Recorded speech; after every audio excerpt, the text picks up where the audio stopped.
Hello tour entertainment present Rimjhim recording studio Simri Bakhtiyarpur. DJ Shiva बरसम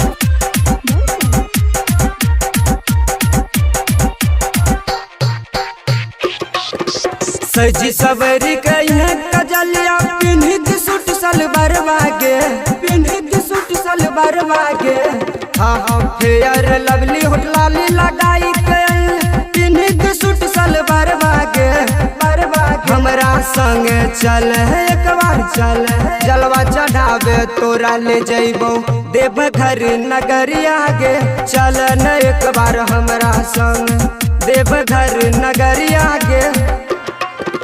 DJ सनी बरसम रिमझिम recording studio Simri Bakhtiyarpur. हाँ सज धज कर है 4 बजे भोरे तैयारी होरन बजे बोले यही बहु हीरो होंडा गाड़ी यही बहु हीरो होंडा गाड़ी।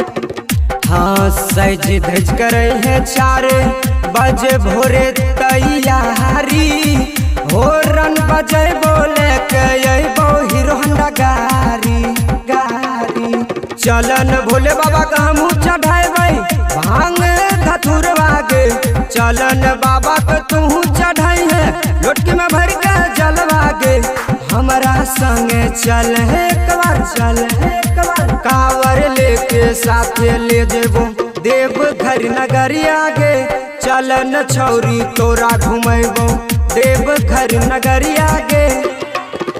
डीजे शिवा बरसम रिमझिम रिकॉर्डिंग स्टूडियो सिमरी बख्तियारपुर। हाँ श्रद्धा से पूजा करबै भोले बाबा के दर्शन गे जोरी लगते हे रहे हमरो मन गे हे गे हाँ श्रद्धा से पूजा करबै भोले बाबा के दर्शन गे जोरी लगते हे रहे हमरो मन गे हमरो मन। देवघर में घूमबे दोनों एक साथ खेबे खूब चौमिन चाट गे देवघर में घूमबे दोनों एक साथ खेबे खूब चौमिन चाट गे।